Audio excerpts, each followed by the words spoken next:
Hey, what's up, everybody? Eddie Martin here, home of the hustle on Tuesdays. Give this thing a second here. Wait for our guest. Jason Howland's on tonight, ActionCloser. If you guys don't know Jason, you're about to know him. So let me spin around here and share this out. How you guys doing? Colleen, Kyle, what's up? Don't mind me just over here sharing this thing. Share this out if you could real quick, just waiting on Jason.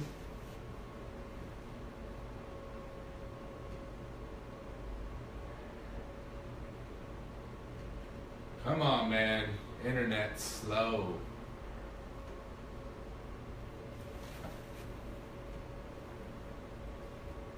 That's horrible. It's taking forever. Anyway, what's up, guys? Jason's here. All right.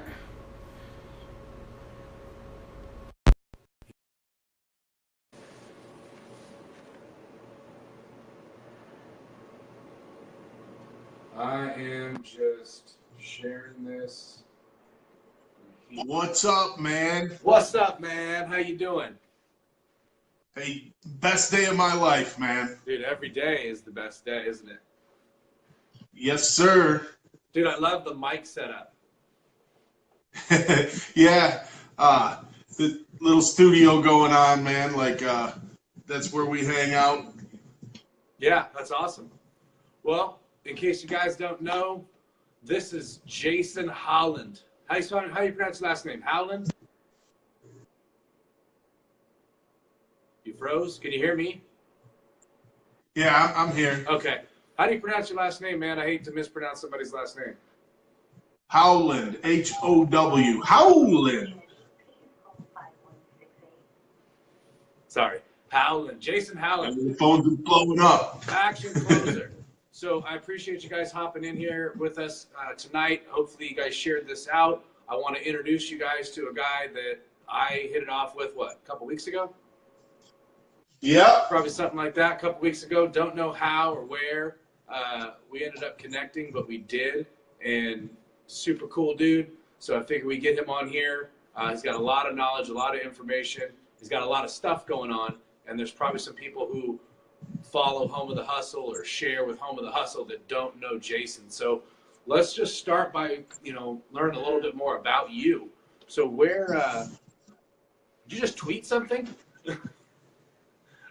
Did I delete something? No, I said, did you just tweet something? I just got like a notification on Twitter. Yeah, I said, woo, like that. Just get the ball rolling a little bit, man. Nice. So where are you at? Where are you from? I'm in Clinton Township, Michigan. It's suburbs of Detroit. Oh, okay. Okay. And you are in the roofing business? Yeah, I'm in the roofing business. Been a director of sales in that business for a long time. Brought a couple of different companies from like nothing to $6-7 million in short times. It's kind of my thing, like the turnaround thing for them. Yeah. But I'm kind of taking a step back. I'm going to start doing more sales and focusing on my sales training and coaching and book writing and all of the stuff that I, kind of wanted to do. It's time to jump out there and do that. I've got a lot of people asking for that service. So I'm kind of making that move right now as of today. Like I took a step back and it's time to do that. Yeah, it's time to shift gears and go after something you're passionate about that you've been honing over the course of time, right? Yeah, absolutely. 100%. So did you always been like sales guy at heart, or you just extrovert, or how did you get in there? Well, I'll tell you, I was in sales and then out of sales for a long time. That's a whole nother thing. I was in a motorcycle gang, addicted, afflicted in every way for like 10 years. Before that, though, I had my taste of sales. I started out working. I was in restaurants, hated it. Like the weekends, it's like retail. You know what I mean? Like all weekends, all nights, every time you want to be somewhere else, you got to be there, kind of thing. So I kind of shifted gears and I took this job slanging cologne on the streets out of a box, man. So like, so it was like walk up to somebody, hey, come here, come here, come here. It was like a 30-second sales cycle. You know what I mean? Get your money out, let's go. And so so like as I was doing that, I was at first having a little bit of trouble. I could sell. Like if I got in front of somebody, it was done. I was getting a deal, right? But I was having trouble in a parking lot just walking up to some stranger and being like, yo, come here, man. Like, come here, check this out. So the guy that trained me, the guy that trained me, and I'll tell you this, I haven't seen him since then, and I was like 19. But he trained me, and he was like, dude, you're good, but you got to get out of your shell, man. You got to get out of your comfort zone. Best thing anybody ever taught me was that one tip from him, and that was probably the only major sales tip I got from him, because really he was just like, here guys, group interview, take some cologne, go sell it. That was pretty much his pitch to us. Yeah. But I had an eviction notice at the time, so I'm like, dude, I got to do this. So anyway, he goes, go stand in a crowded elevator, face away from the door when it shuts, and be like, hey, I'd like to thank you all for coming out, right? So I'm like, seriously? So I go down to the courthouse, because I knew the courthouse and the elevator was always busy. So I'm like standing in this elevator, and my knees are shaking. Like that's it. I'm like, fear of speech, right? That's like a big fear for a lot of people. So my knees are shaking. I'm like, okay, I got to do this, because I'm picturing this eviction notice on my front door. You know what I mean? So like, I got to figure this out. So I'm like, hey man, I'd like to thank you all for coming out, just like that, right? As confident, as big as I could bring it. And like what I found, I ended up staying there for like 4 hours doing that, just getting on the elevator, getting on the other one, going back down. And like by the time I was done, I realized nobody thought it was weird. In fact, it broke that whole quiet, weird elevator feeling that happens. Yeah. And people were like laughing, joking, probably made a lot of people's day a lot better just because that happened, and it changed their mood going to work in the morning. You know what I mean? Yeah. So from that, by that time, at first, you know, when I first started selling cologne, I'm in a button up with a tie, and I'm out sweating out on the streets. Then the next day I show up in a Hawaiian shirt. I got one of those Wisconsin cheese hats. I don't even like the Packers, but I got the cheese hat on. I'm like, yo, come here, man. I mean, like, people are like, what is this guy?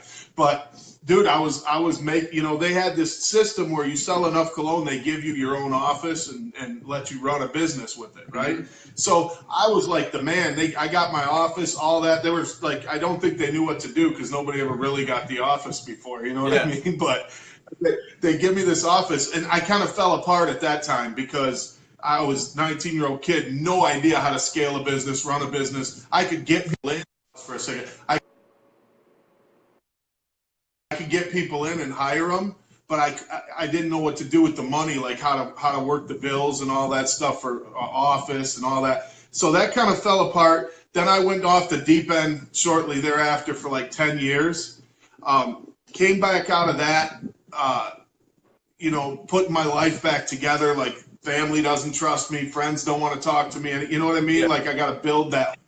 So I'm working in a restaurant for like $10 an hour, and I'm on Craigslist. Like, I can't stand this restaurant stuff, so I'm scrolling, and it's an ad says positive sales rep needed. That's all it said. I called it. I'm like, all right, so it's been 13 years since I put a tie on. I'm like, is this home improvement sales? Because I do know a little bit. I've done some odd jobs. So the guy's like, yeah, come in. So I got to go on YouTube and refigure out how to tie a tie. I'm like watching some British guy for, you know, half hour screaming at the mirror, like, dude, I can't, I got an interview, you know, and so I get done.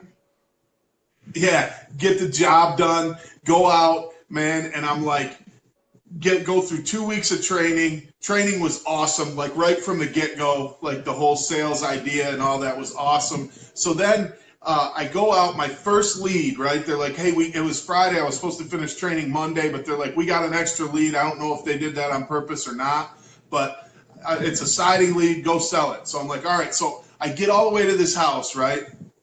And I'm about to go knock on the door, and I realize I don't even have a tape measure. I got to go back to Home Depot and buy a tape measure to measure the siding. So I like broke about every traffic law there was, get to a Home Depot. I'm back. I'm on time. Knock on the door. Take a breath. Went in, made $1,100 in an hour and a half. I was hooked on sales at that moment, right? So moving forward, it was like 3 weeks, and I was obvious the top sales guy in the place, like killing it. And it wasn't falling off. You know, you get that new guy syndrome, and sometimes it falls off. Well, it never did. I was always waiting kind of for the first year or so for that other shoe to drop. You know what I'm saying? And so the shoe doesn't drop. Well, about 3-4 weeks into the job, the owner at that place was kind of like a late riser. So he's like, hey, you want to be sales manager? And he gave me like $300 plus my commissions to come run sales meetings, was basically the job, Yeah. you know. I'm like, cool, man. I love talking in front of people. I'll do that. So then we're in a meeting like 2 weeks after that, and he's like, we got to train somebody. You know, we need more sales reps. Who can train somebody? I don't have time. I'm like, oh, I'll try it. So then this guy comes in, and I still talk to him to this day. We haven't worked together in a few years now, but he comes in, he's making like 11, 12 bucks an hour. He's got to climb trees all day, you know, like get up there and cut the branches off. And he's got those shoes and whatever they do. And so he's like, man, I just need something where I can make some money. So we hire this guy. 2 weeks later, same story as me. The guy's made 6 figures every year. I watch his kids going from like him worrying about whether he's got a roof over their head to like, you know, being able to rent ponies and stuff for their birthday party. You know what I mean? Yeah. And it's like, ever since I saw him do that, I've had this passion to do that for people. So people ask me, why do I do what I do? It's because it does what it does. You know what I'm saying? Yeah. So that's kind of my story, where I came from, and it's all history from there. I just keep training people and building teams, and now I'm ready to start making that my business because it's my passion. Well, yeah, and I mean, to me, the training aspect of it and, you know, sales leadership really is, it's so valuable to all the people that are around you, to everybody that you touch. I mean, if you can teach a guy how to get over one thing that they didn't know how to get over, that could completely change everything for that person, for their life, for their family, for everybody around them. And it's as simple as somebody taking the time out to pass forward the information that they've learned through their own trials. I mean, dude, not many people are going to get in an elevator and let it close and then start pitching everybody, right? There is right. Not a lot of people are going to do that. But I did the cologne thing too for like a week when I was a kid. Yeah, I was like 19. My daughter had just been born, and I needed to find something. And the dude was like, hey, you can sell this cologne. And I'm running around in parking lots and trying to sell cologne. And I mean, it was just terrible. I got away really, really fast. But so, yeah, I know most people can't do that kind of stuff. So you have been through the ringer when it comes to like the learning curve of sales. Like, how many years now, besides your like 10-year hiatus, like how many years have you been in the field selling? About 10, like just shy of 10. Yeah. You know, well, between selling and training, being back in the business, about 10. And it's funny because that really makes, you know, the difference. You said it makes a difference for the people around you. And in the home improvement industry, right, if I sell a roof for $25,000, right, we order $8,000 worth of materials and we pay out whatever, $6,000 in labor or whatever, and the company profits and the commission comes out, right? Yeah. But everybody involved, the supplier, the delivery drivers, the you know, the guy who makes the shingles somewhere else in the world, and all of these people that do all of these jobs, they get paid because somebody closed a deal. You know what I'm saying? So kids all over the world eat when you close a deal. It's just a fact. And that's the thing about sales that's so rewarding. Why do economies turn? Somebody walked into a store. Oh, we lost Jason. He must have had a bad connection, so we'll give him a second to hop back in here. But he's absolutely right. I mean, sales isn't just about you selling something and getting a commission. Sales drives entire economies. You know, for you to sell a product or sell a service, you have a ripple effect on everything else that's going on around you within that scenario. Like he's talking about the roof. I mean, how many people really won off the roof? I mean, you can go all the way down to, you know, the insurance people and everybody else that was involved. All right, he's back. But salespeople drive entire economies. That Grant Cardone talks about. You know, you don't have a budget problem. You have an income problem because sales make the world go round. And you need folks like Jason and folks like the people that we deal with over here at Lightspeed that are going to take their knowledge and pass it forward because they can make a gigantic effect on everything around them, entire economies. So I'm glad you jumped back in there, man. You got a hey, man, woo!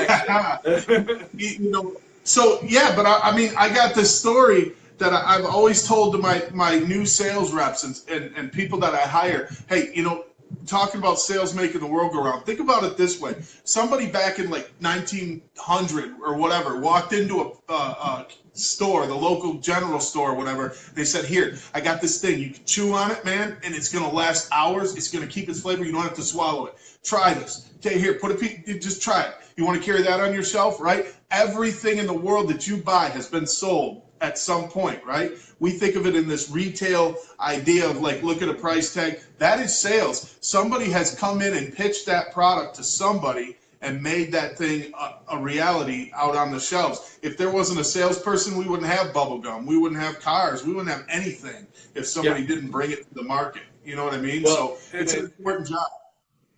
The sales is everything. It's the DNA of how everything functions, because before that salesperson even walked into that place, either he had to be sold by somebody on why he should, and then he had to sell himself on why he should.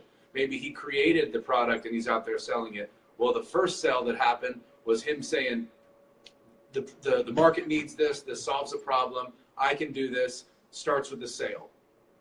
And everything else is a sale from there on. 100%. Hey, do you mind if I take a minute to say hi to some people? Oh, yeah, absolutely. All right, awesome. Hey, Melanie, Terrence Freeman, thank you, man. Salespeople are the biggest asset. These are facts. Lawrence Thompson, man. Victor, the gorilla, man. What's going on? Hey, guys, Frank Sell is watching. Such an honor to be talking to all of you. Can you guys hit some buttons? Give us a fireworks show real quick, man, with those little smileys and whatever, and hit that share button. Get some people invited. Let's have a good time right now and teach people that sales is an important thing, because I'll tell you, if you don't understand, some people think salespeople, they're a bother or whatever, but you wouldn't have anything if it weren't for salespeople. And sometimes I think we forget that, but I think it's really important to realize that. And when you meet a salesperson, understand, and salespeople out there, when you meet somebody, don't let up, man. Like, I went to the furniture store the other day. This is a good point. Don't let up, because you go to the furniture store, and I think everybody watching, and you've probably been here too, the guy says, hey, what can I help you with? And you throw up your hands, automatic defense reaction. You're like, I'm just looking, right? So what does the guy do? He goes, oh, okay, I'll give you some time. Now he says, I give you some time. When he walks back up as a salesperson, now he's intruding. He put himself in the situation to have that awkward moment of, do I walk back up or don't I walk back up? Hey, look, perfect. You're just looking. Let me take you where you got to go. What can I show you? I'll get you there. And they'll go, oh, we're looking for a couch. Perfect. Now you're in. You're to the couches. Yeah. You're like, what kind of couch? So salespeople interact. The most important commitment you'll ever get in sales is a committed and engaged conversation with the customer. Engage the salesperson. They're there to help you get what you need. It's 100% a fact. If they're not, then you're going to walk away anyway. I've had that experience, and I'm a lay down sale, man. Like, if I walk into a place and they're like not throwing stuff at me, I'm like buying, Yeah. But I've had it a couple times where I had a car dealership. They had exactly the car I wanted. He had exactly the color I wanted, everything I wanted, but he was schmoozing my kids and acting all cheesy, and I was like, I gotta go, man. So I went somewhere else and actually spent more there to get a salesperson that was engaging. It falls on both sides, dude, from a salesperson's standpoint and from a consumer standpoint, because, we all have that stigma kind of ingrained in us about sales, even people in sales. If some cheesy sales guy comes up and he's totally being ingenuine, you're like judging him as a bad salesperson, right? They're setting themselves up for failure. But then the issue is you allow that to roll forward into the next interaction where they might be dealing with you, or they might be dealing with me, or they might be dealing with somebody who actually genuinely cares about getting them what they need and solving their problem, but your walls are up. So the responsibility on the transaction or the interaction really does fall on everybody involved. But it starts most definitely with the salesperson approaching somebody in a way that is productive. So where did the ActionCloser thing come from? Where'd you come up with that?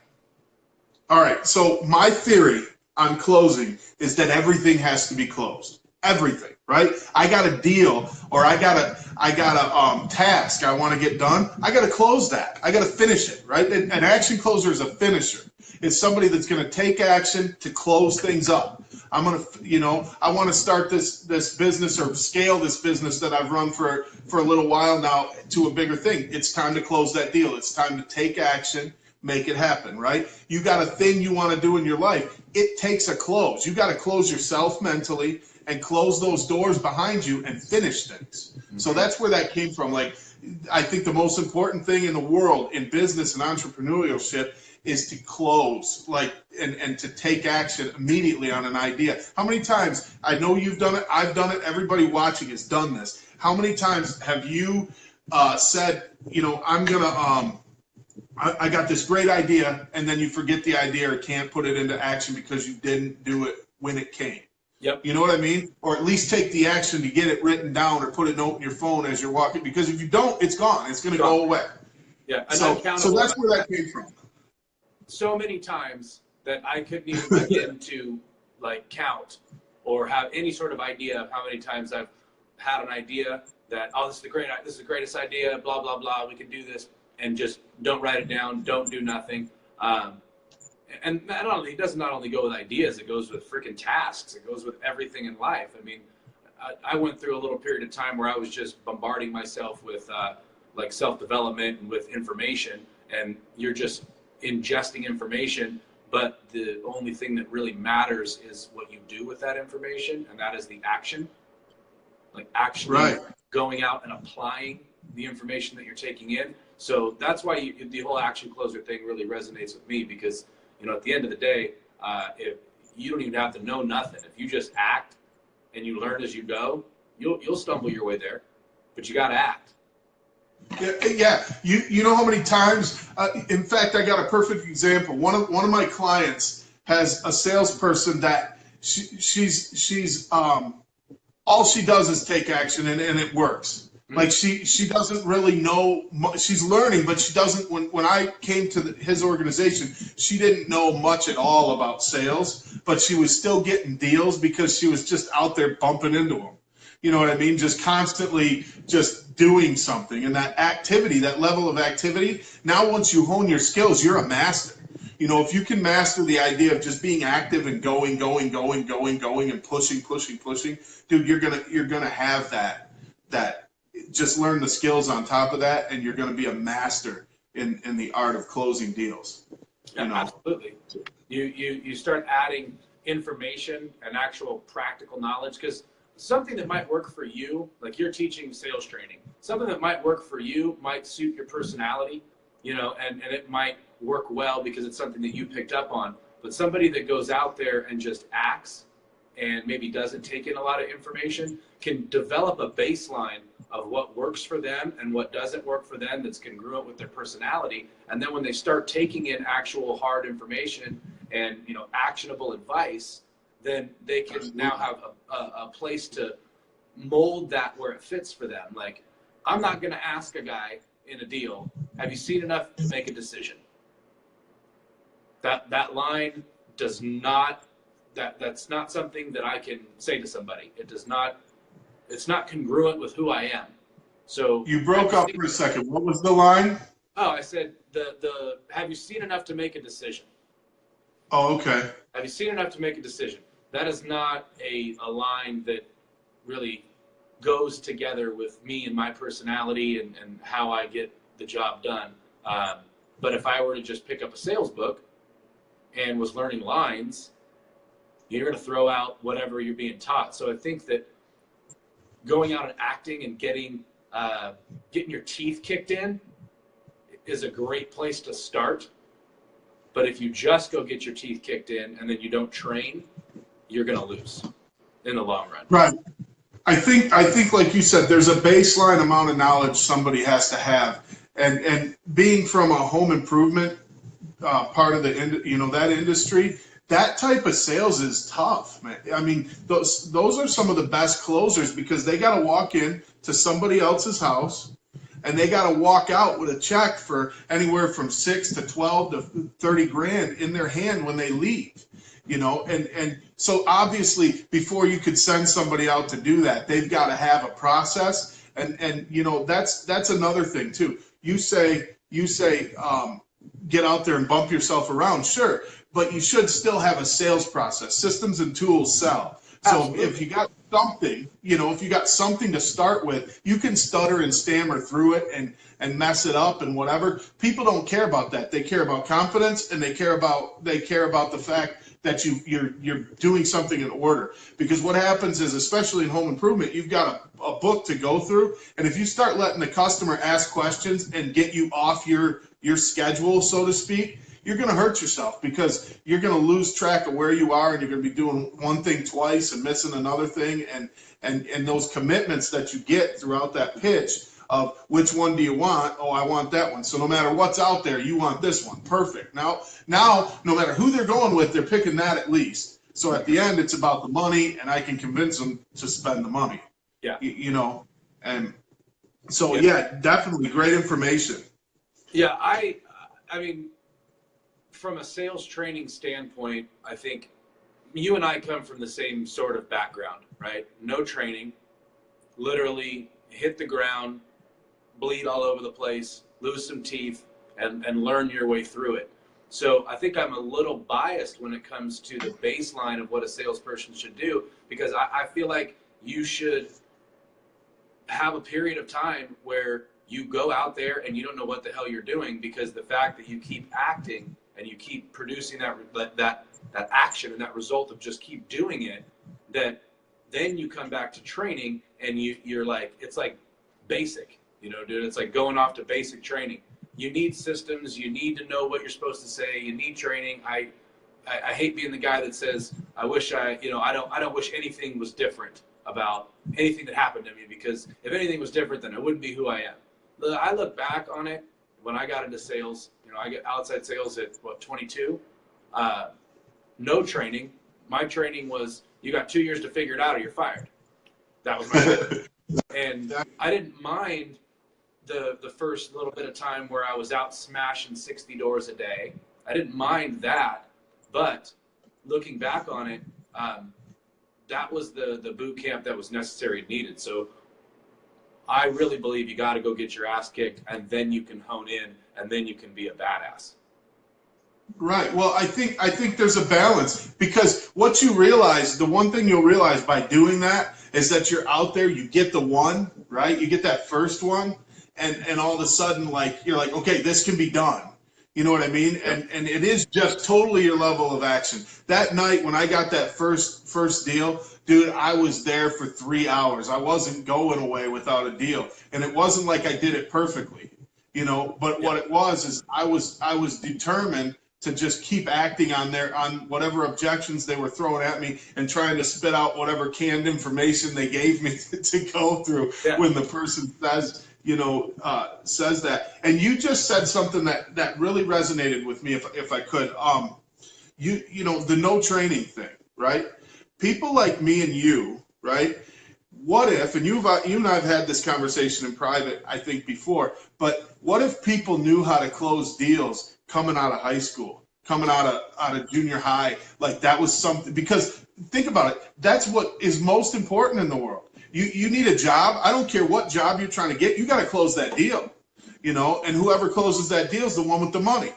And it doesn't matter, you got to take care of a family, you got to close deals, right? So we've talked about that. I think it's really, really important. We're gonna work on something. We're gonna train adults and children to close deals so that we have better economies in the future. I really believe that if more kids had some idea how to do sales and closing, I think we'd have a better future for our kids and their kids. I agree 100%. I mean, what the average college graduate makes 50, 60 grand a year, I think was what it is. Salespeople that know what they're doing never make less than 6 figures. For sure. And you know what's funny? You know what's funny about that? Imagine you or me, if somebody had come to us at 14 or 13 and said, hey, check this out. I know, for me anyway, I know you got that attention deficit advantage, and you can't pay attention in class, and your mind moves faster than everybody else. I got a job that'll keep your mind moving that fast. I got a job that'll teach you to, because you like to react on your feet and move. You know, if somebody had said that to me at 14 and said, "Hey, dude, check this out," right? I'd have been like, I'd have probably $1 billion by now. Yeah. You know what I mean? Just simply because I would have known exactly what to do when I got into situations in life where I had to make a deal. You know, Absolutely. So I think it's super important. I think it's hugely important. I mean, I have 3 kids. My daughter is 15, and I have twin boys that are 11.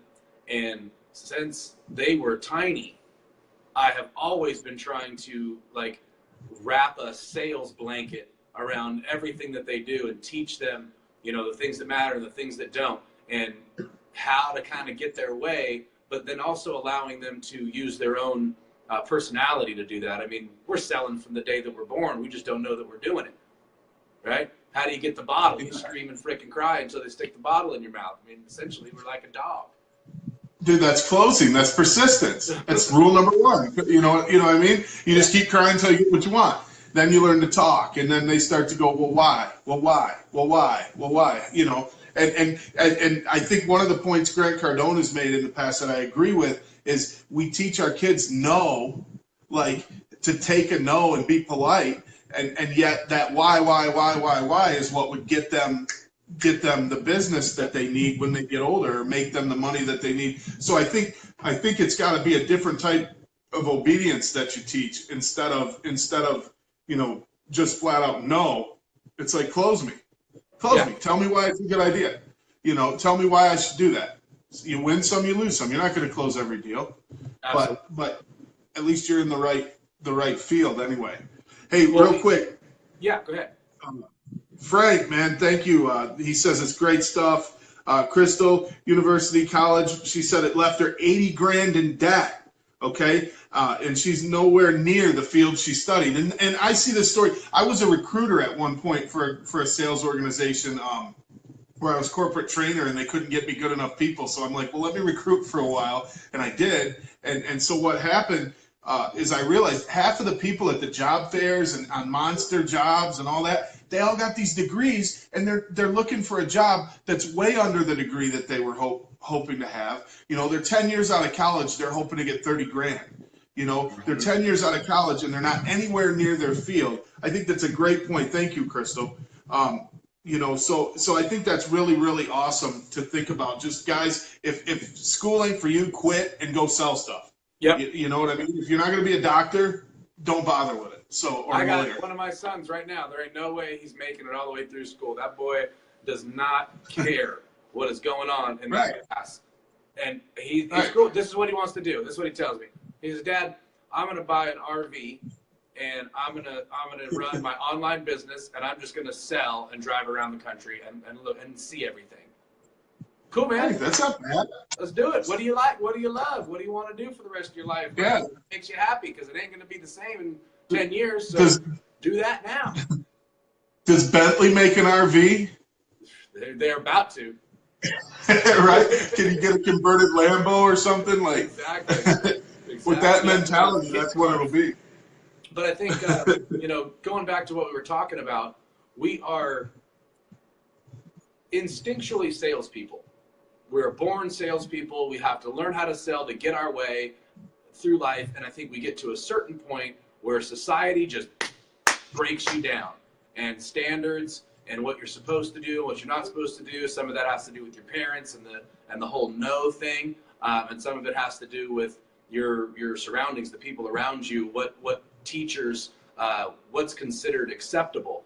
And then you hit high school and it's just like a hot mess of shit. If you can transition kids from the point where they're still got that relentlessness in them and they still have that sales to them before they get broken, and put something in their hands to teach them how to take care of themselves, to teach them how to stay confident and get deals done, because at the end of the day, that's what makes the frickin' world go round. I think, what do you think the age is, dude? Like maybe age 11 to like Yeah, 17 is like the breaking years. that's what I'm thinking. Yep, 11 years old. That's the time where they've already done their reading and writing and arithmetic, the normal stuff that you got to learn to exist. And then I think, sales training, you're going to learn math doing that. You're going to learn math. You got to know your margins. You got to know where you can get to. I think what a great class. What's your margin on that, little Jimmy? Oh, it's 63%.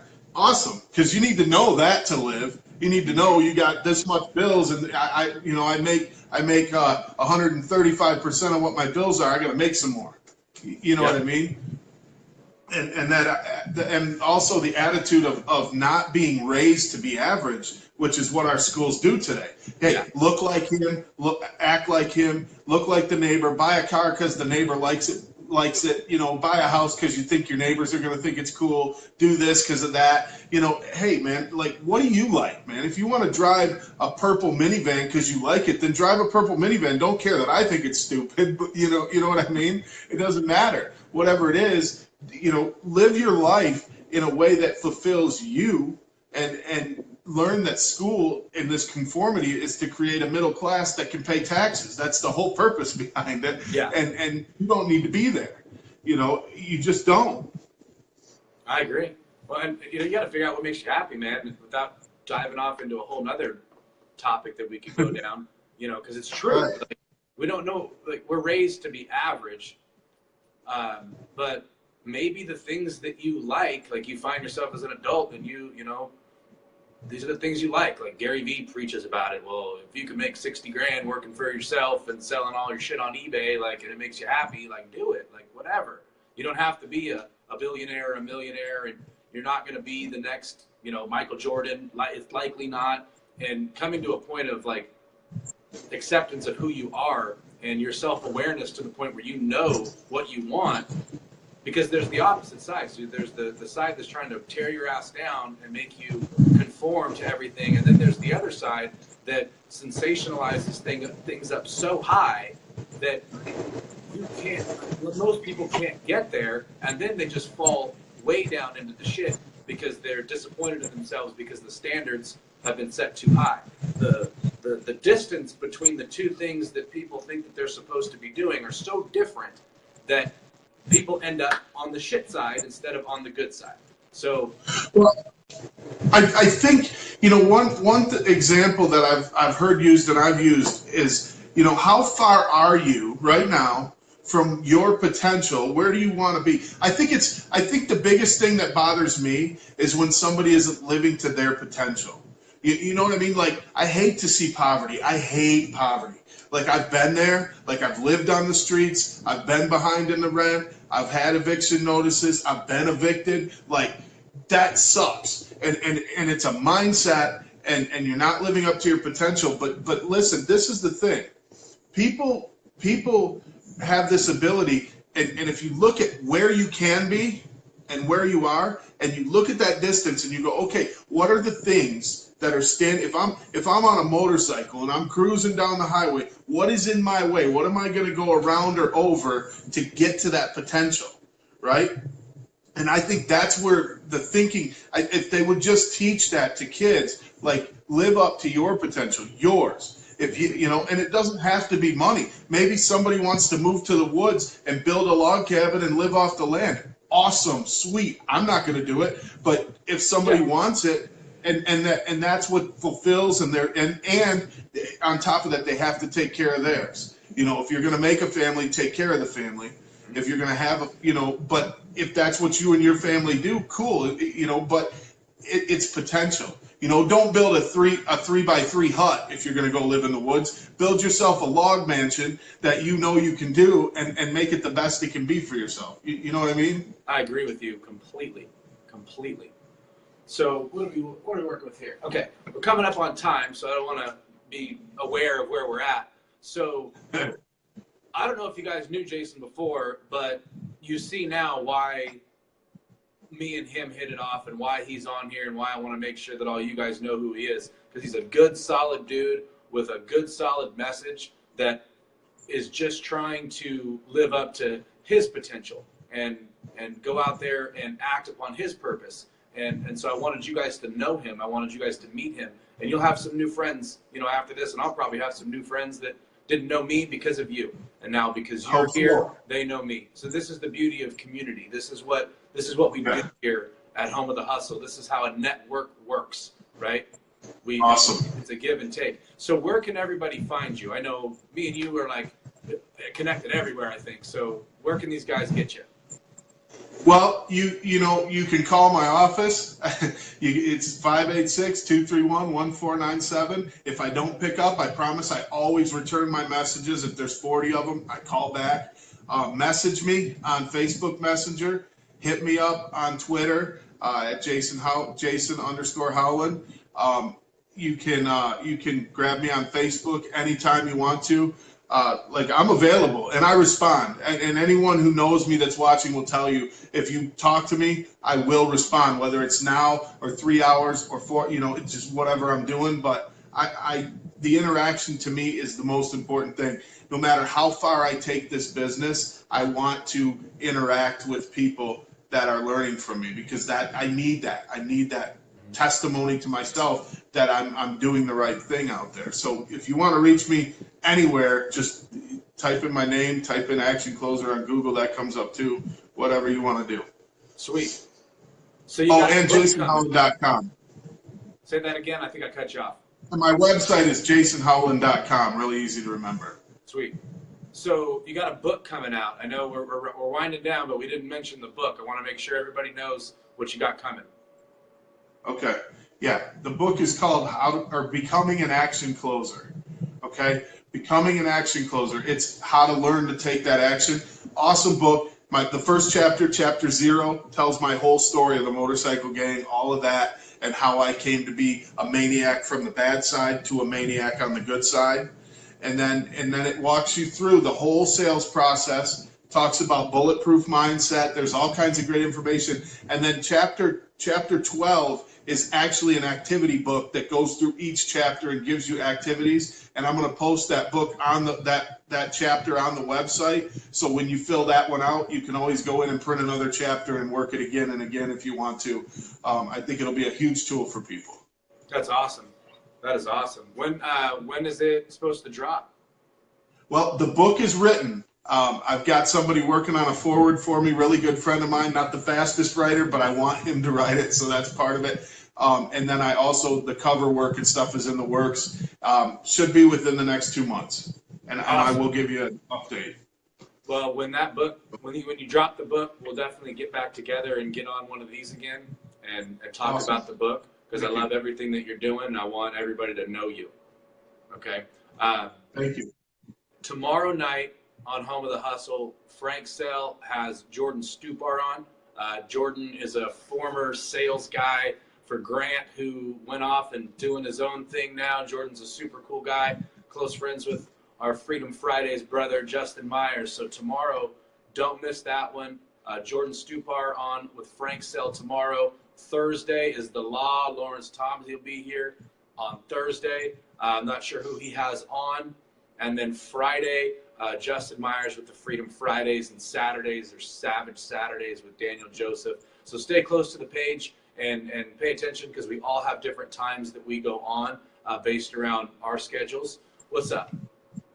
Real quick. Hey, guys, give me a fireworks show. Come on, man. Woo! Type in some woo, hit some fireworks show, one last share. Come on, make this video go everywhere. Help us grow so we can help you grow. That's all I want to say. Dude, the woo thing, like, it's captivating everybody. Like, when you pop into the comments and it's woo, like, everybody like does it back. It's freaking awesome.